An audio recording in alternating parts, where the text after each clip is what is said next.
y'all weren't holding him necessarily? No. I've always told him, even when I recruited him, we'll always be open to you coming out and playing if you want to play, and playing both sports and doing it in whatever you can do. So we've always just given him the opportunity to be here, and he's decided he wants to come take a shot. So when did he first contact, or did you contact him this week?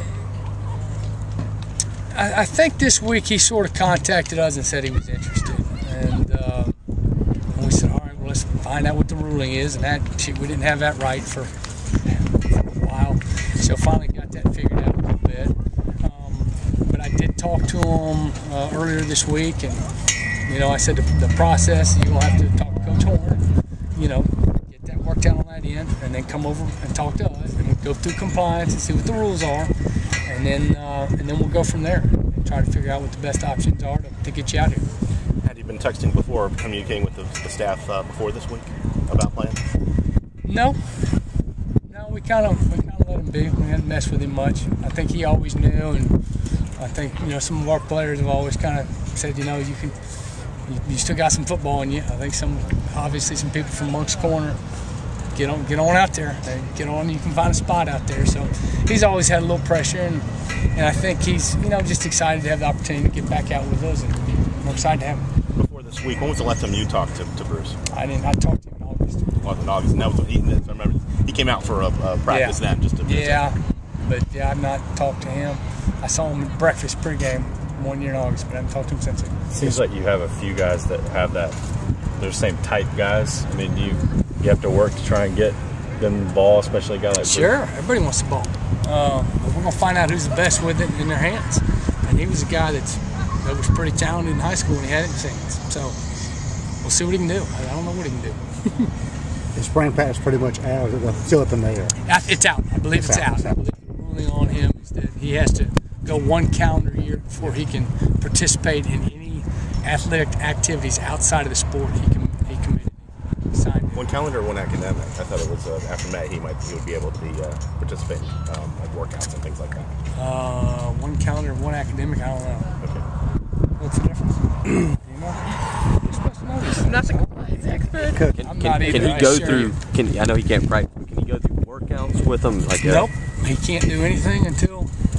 Can you give him workouts? Sure, we can give him whatever we want. I mean, it would just be like a high school senior coming out here. Can he come to practice? Sure. Can he come by and watch it? Sure. Can we give him information? Sure. We can't work with him. What does he need to do to get into football shape? Oh, slow down. I assure you, basketball shape is a tougher endurance sport than football. His biggest thing would just be body, physical contact, which is the biggest difference in the game. But as far as conditioning and what he's done and watching him run around, he can go all day. But it'll be a different sport just because it'll be a contact sport. It'll be a physical game. It'll be different in high school. So put a little more muscle on his shoulders, his arms, that kind of thing? Just get his body ready to get hit and get back up and go hit somebody else again. You just got to get used to doing it. And he's a tough kid, and he was a tough kid in high school.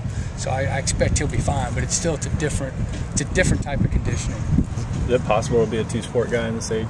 I think so. Why isn't it? Just don't see it as you much. don't, and why not? Just because coaches don't like them to play 2 sports, and sports are year-round.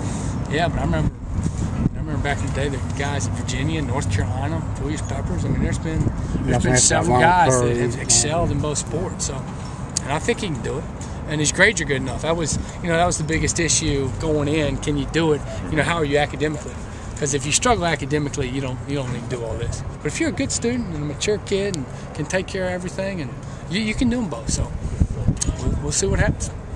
Then the closest guy to him, Ronald Curry in North Carolina, was quarterback and point guard, pretty much. But it's got to be tough though to play. Sure it does. It's tough to play one. Coach, talk about Ace Sanders real quick, how his spring's going, and what you think about him and Ace how he is can doing help. well. He worked really hard in the weight room, and he's really gotten bigger and faster and stronger, and really worked hard to be a more physical player, a faster player, a smarter player. I'm impressed with what he's done. So he's going to be a good player for us. He's still battling with Jason. They about even right now. Jason kind of out in front. Jason right now is ahead of him, but Ace is going to play, and they're going to find their spot and roll around, and it could be a week-to-week deal, but they're both doing very well. I've been impressed with both of them.